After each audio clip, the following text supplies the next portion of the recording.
أكبر الله أكبر الله أكبر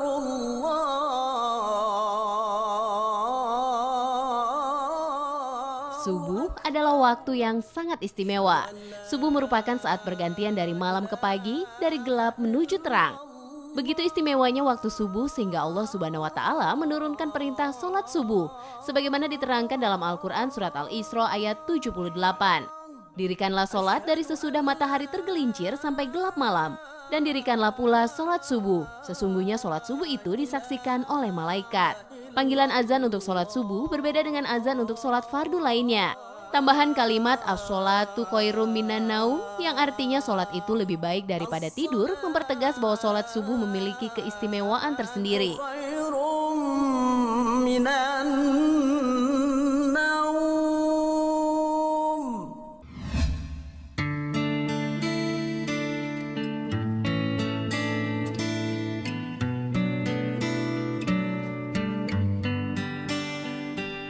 Sholat subuh adalah sholat wajib yang jumlah rakaatnya paling sedikit di antara sholat fardu lainnya, yaitu hanya 2 rakaat. Namun bagi sebagian orang, sholat subuh seringkali begitu berat untuk dilaksanakan, meskipun telah mendengar panggilan azan. Lalu mengapa Allah memerintahkan hambanya untuk bangun di pagi yang masih gelap, dingin, dan sepi? Padahal waktu subuh adalah waktu paling nikmat untuk terlelap. Pemirsa, tidak ada sesuatu pun di dunia ini Allah ciptakan bila tidak bermanfaat bagi manusia, apalagi perintah sholat subuh. Keajaiban pertama sholat subuh yaitu membuka jalan rizki. Diriwayatkan dari Ali bin Abu Thalib radhiyallahu anhu, selepas sholat subuh Rasulullah mendapati putrinya Fatimah tengah tertidur. Maka beliau membangunkannya dan mengatakan, "Hai Fatimah, bangun dan saksikanlah rizki Robmu, karena Allah membagi-bagikan rizki para hamba antara sholat subuh dan terbitnya matahari." Hadis riwayat Al-Munziri. Dalam hal ini bukan berarti bahwa seorang hamba yang sudah melaksanakan sholat subuh kemudian serta-merta memperoleh uang atau makanan. Namun barang siapa yang bangun di awal hari kemudian melaksanakan sholat subuh tepat waktu, maka mereka termasuk pada orang-orang yang taat kepada Allah, sehingga Allah akan menjaganya sepanjang hari dan memberikan kemudahan dalam menjalani segala urusannya. Dari sisi psikologi, seseorang yang bangun lebih awal akan merasa lebih bersemangat dalam menjalani aktivitas kesehariannya. Dengan demikian, jelas bahwa muslimin yang melaksanakan sholat subuh akan mendapatkan energi positif yang mendorongnya untuk bekerja keras dan menjemput rezekinya.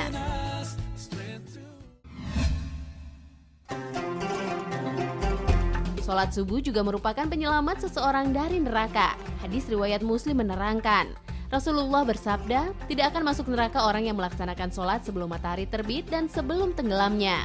Dari hadis tersebut Rasulullah menjamin dengan izin Allah bagi muslim yang memelihara sholat subuh dan sholat asar, maka tidak akan masuk neraka. Dan apabila telah berada di surga, maka para pemelihara sholat subuh akan diberi kenikmatan yang tidak ada tandingannya, yaitu melihat wajah Allah yang mulia. Pemirsa, begitu tinggi keutamaan sholat subuh sehingga Rasulullah pun meninggikan sholat sunnah 2 rakaat sebelum sholat subuh, atau dikenal juga dengan istilah sholat rawatib qobliyah subuh. Rasulullah Shallallahu Alaihi Wasallam bersabda, "Sungguh 2 rakaat itu sebelum subuh lebih aku cintai daripada seluruh dunia." Hadis riwayat Muslim. Sebuah peristiwa besar di akhir zaman pun akan terjadi pada waktu subuh, yaitu turunnya Nabi Isa ke bumi. Diriwayatkan dari Abu Umamah Al-Bahili, Rasulullah bersabda, imam mereka adalah laki-laki yang soleh. Ketika pemimpin mereka hendak maju ke depan untuk mengimami dalam sholat subuh, tiba-tiba turunlah Isa bin Maryam. Maka mundurlah imam mereka ke belakang supaya Isa maju untuk mengimami sholat. Isa lalu meletakkan tangannya di antara 2 bahunya pemimpin mereka sambil berkata, "Majulah engkau dan pimpinlah sholat, karena sesungguhnya ia ditegakkan untuk kalian." Akhirnya pemimpin mereka pun mengimami mereka sholat, dan ketika sholat telah usai, Isa berkata, "Bukalah pintu." Hadis riwayat Ibnu Majah.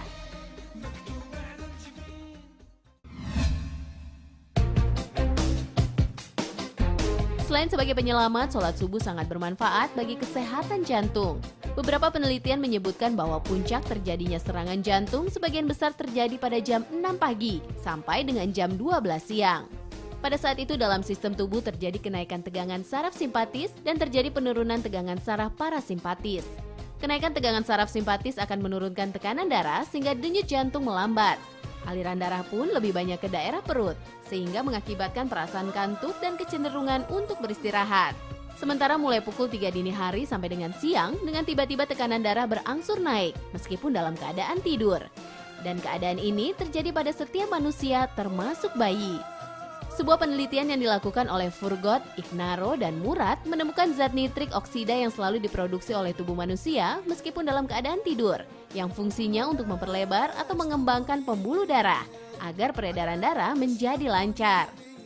Nitrik oksida atau disingkat NO juga berfungsi mencegah pembekuan darah. Produksi zat NO dapat ditingkatkan dengan aktivitas bergerak atau berolahraga.